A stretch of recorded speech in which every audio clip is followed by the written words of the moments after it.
காலத்தில் நம்ம யங்ஸ்டர்ஸ் பல பேர் பல விதமான ஸ்ட்ரகிள்ஸை ஃபேஸ் பண்ணுறோம். நம்ம லைஃப்பில் நிறைய விதமான சேலஞ்சஸ் இருக்குது. எது ரைட் எது ராங்குன்னு தெரியாமல் நிறைய விஷயத்தில் குழம்பி போயிருக்கோம். அதுக்காக இப்போ நம்ம பாஸ்டர்கிட்ட சில கொஷின்ஸ் கேட்க போகிறோம். அவர்கிட்டேருந்து நமக்கு என்ன விதமான அட்வைசஸ் கிடைக்குதுன்னு நம்ம பார்ப்போம். அங்கிள், இன்றைக்கி உங்ககிட்ட வந்து ஒரு சர்டைன் கொஷின்ஸ் வச்சுருக்கோம்.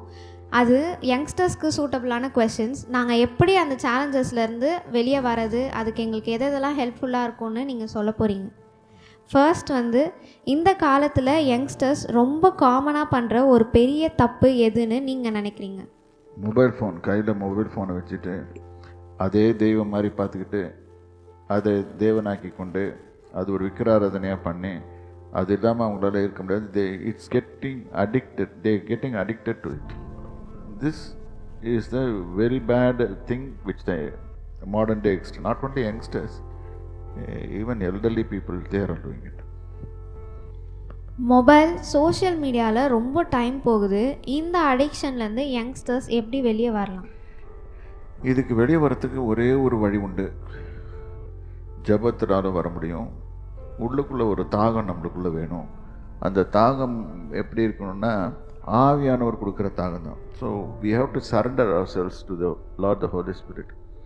அவர் அந்த தாகத்தை நம்மளுக்கு கொடுத்து அதை எடுக்கணும்னு சொன்னால், எந்த ஒரு அடிக்ஷன்லையும் அது வெளியே வரணும்னு சொன்னால் ஆவியானவர் தான். ஆவியானவர் இது பண்ணும்போது, இன்டர்ஃபியர் பண்ணும்போது எந்த ஒரு தீய பழக்கமும் நம்ம விட்டு காட்டும். இப்போ மொபைல் ஃபோனை என்டர்டைன்மெண்ட்க்குன்னு யூஸ் பண்ண ஆரம்பித்து கடைசியில் அந்த மொபைல் ஃபோனே நம்மளை கண்ட்ரோல் பண்ணுற மாதிரி ஒரு சுச்சுவேஷன் வருதுல்ல அங்கிள், அதை பற்றி நீங்கள் என்ன அங்கிள் சொல்கிறீங்க? அதுதான் சொல்கிறேன். இப்போ வந்து மொபைல் ஃபோனில் நல்ல காரியமும் இருக்குது. ஃபோன் வச்சு ஃபோன் பண்ணலாம், அந்த காரியம் இருக்குது. கால்குலேட்டர் இருக்குது, நிறைய எக்யூப்மெண்ட்ஸ் இருக்குது, விச் இஸ் ப்ளஸ். ஆனால் அதே தான் என் வாழ்க்கை அப்படின்னு சொல்லிட்டு ஒரு யங்ஸ்டர் போகும்போது தே லூஸ் சைட். ரஸ்டாஃப் ஒரு பாட்டு பாடுவார், night falls I lose my சைட்னு சொல்லிட்டு. அது மாதிரி கையில் மொபைல் ஃபோன் வந்துச்சா I lose my sight, I play. இப்போ ஈவன் நம்ம இங்கே வாட்ச்மேனாக இருக்கிற வினோத் கூட இந்த மொபைல் ஃபோனை தட்டிகிட்டு இருப்பாங்க. அது இட்ஸ் நாட் யங்ஸ்டர்ஸ்ல, எல்லாருமே அது they're getting addicted. Only thing Lord the Holy Spirit has to take it. இன்னையோட வேர்ல்டில் டெம்டேஷன்ஸ் ரொம்ப ஸ்ட்ராங்காக இருக்குது. யங்ஸ்டர்ஸ்க்கு எப்படி அவங்கள காத்துக்கலாம்? தேவ வசனத்தின் மூலமாக அவங்களை காத்துக்கொள்ளலாம். எப்படின்னா, இதுவும் தேவ வசனத்தை ரெகுலராக வாசிக்கிறதுனாலும் ஜெபிக்கிறதுனாலும் ஆவியானவரோட கொண்டுக்கிற ஐக்கியத்தின் மூலம் தான். That is closely with presence of the Holy Spirit has to be there everywhere we go. நம்ம போகையிலும் வருகையிலும் கர்த்தர் உன்னை ஆசீர்வதிப்பார் என்று சொல்கிற வசனம் இருக்குது. அதே போல் கர்த்தர் எப்படி ஆசீர்வதிப்பார்னா, ஆவியானவர் நம்மளோட கூட ட்ராவல் பண்ணணும். அந்த ட்ராவல் பண்ணும்போது தான் நம்ம அவர் ட்ராவல் பண்ணி அவர் நம்மளை கைட் பண்ணி இப்போ உண்மையாக சொல்ல போனோன்னா, even I don't know the perfect answer for my questions, but the perfect answer can come only through the Holy Spirit. So எனக்கு ஒரு கேள்வி வந்துச்சுன்னா நான் வாழ்க்கையில் கேட்க வேண்டிய முதல் ஆள் ஆவியானவர். ரெண்டாவது, இன்னொரு காரியம் இளைஞர்களுக்கு மட்டும் இல்லை, ஈவன் முதியவர்களுக்கு நான் என் மினிஸ்டரில் பார்த்துருக்கேன். ப்ரோனோகிராஃபி அடிக்ஷன் இது வந்து பயங்கரமாக போயிட்டுருக்குது. இது கெட்ட படங்களை பார்க்குறதன் மூலம் நமது மூளை இது பயங்கரமாக தூண்டப்பட்டு, it's done by the Satan church. So அதை தூண்டப்பட்டு let me tell you this. ஒரு ஸ்டாட்டிஸ்டிக்ஸில் ஒரு புக்கில் படித்தேன் நான். இட்ஸ் அந்த காலத்தில் way back it's $640 billion industry. So அது எல்லாமே போய், ஸோ நடக்கிறது எல்லாத்தையும் பார்த்துட்டு என்கிட்ட நிறைய கேசஸ் வரும். பிசாசு பிடிச்சிக்குவாங்க, they get possessed and it controls them. Finally அவங்க மூளை போயிட்டு அவங்கள மரணத்துக்கு நேரம் நடத்திடும். அதனால தான் இந்த காலத்தில் இந்த இளைஞர்களுக்கு இந்த மாதிரி காரியங்களை விட்டு விலக வேண்டும். பால்யத்தின் இச்சைகளுக்கு விலகி உன்னை காத்துக்கொள்ளணும். தீமோத்தேயுக்கு எதிர்க்கிறபடி நம்ம பாதுகாத்து கொள்ள வேண்டும்.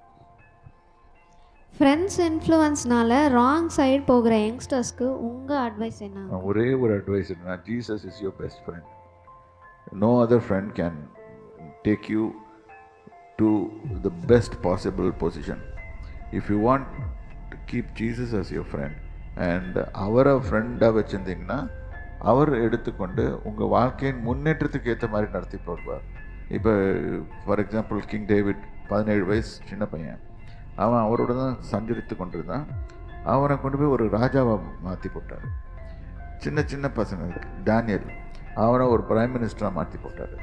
இதெல்லாம் நம்மளுக்கு இருக்க எக்ஸாம்பிள், வாலிபர்களுக்கு எக்ஸாம்பிள்.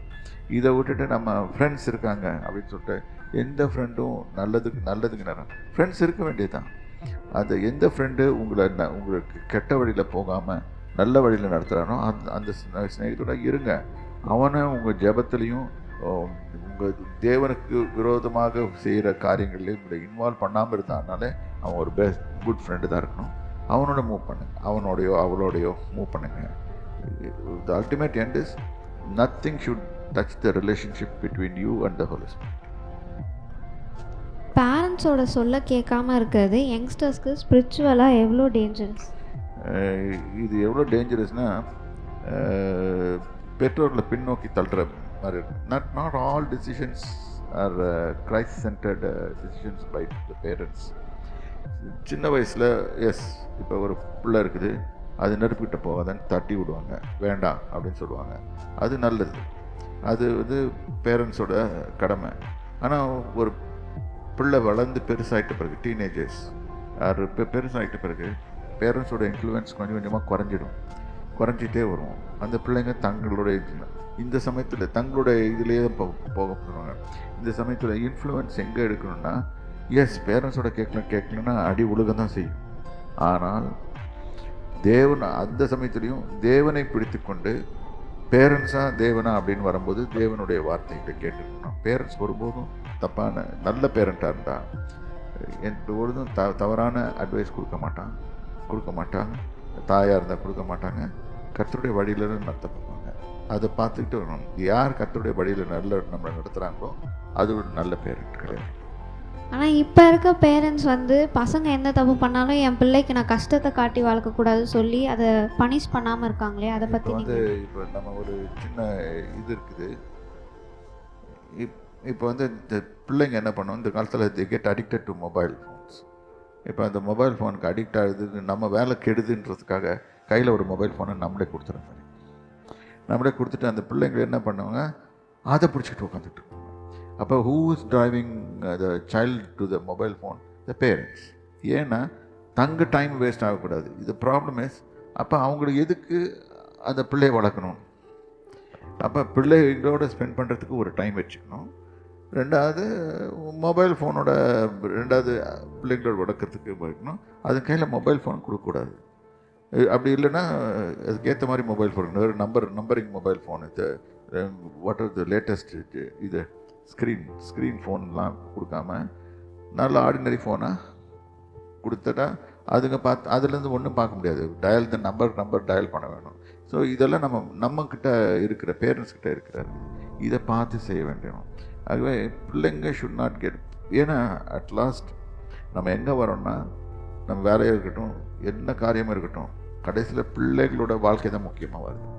அப்போ அந்த பிள்ளைங்களை நல்லா கவனிச்சிக்க வேண்டியது ஒரு நல்ல பெற்றோரின் கடமை. ஆங்கர், அன்ஃபர்கிவ்னஸ் எல்லாம் யங்ஸ்டர்ஸோட லைஃப்பில் ரொம்ப காமனாக இருக்குது. இதை எப்படி டீல் பண்ணலாம்? Only one person can deal with it. சொல்லலாம், நம்ம ஃபாஸ்டிங் ப்ரேயர் இருக்கிறேன், எனக்கும் வருது, எனக்கு தெரிஞ்ச வரைக்கும் இதில் போகாது. எனக்கு இருந்துச்சு. when I was young, I used to drive very fast in the car. போகும்போது நடுவில் ஒருத்தன் கிராஸ் பண்ணும்போது என்னை அறியாமல் அவனை திட்டுவேன், பயங்கரமாக திட்டுவேன். அது எங்கேருந்து எடுத்துகிட்டு வந்தேனே எனக்கு தெரியாது. It automatically comes, you will be run out man அப்படின்னு. ரன் அவுட்னா ஏற்றி கொண்டுடு வேண்டாம் அப்படின்னு சொல்லி அது மாதிரிலாம் சொல்கிறது கோவம் வரும், டென்ஷன் ஆகிடும், நம்மளோட பிபி தான் ஏறும். ஸோ இந்த மாதிரி வரும்போது ஆங்கர், அது ஒரு it's a type of anger. So the Holy Spirit taught me to play of when I drive என்னை வர்ஷிப் சாங்ஸை போட்டு சொல்லுவார். நானே வசனங்களை பேசிக்கிட்டு வர்ஷிப் சாங்ஸை பாடிக்கிட்டு போகும்போது automatically, so I learn from the Holy Spirit how to get away from the anger. ஸோ இது மாதிரி நம்மளே ஆவியானோட ஒவ்வொரு இதுலேயும் அவரோட கவுன்சிலை கேட்டுட்டு ஆங்கர், அப்புறம் இன்னொன்று என்ன சொன்னீங்க, unforgiveness. This is another dangerous thing.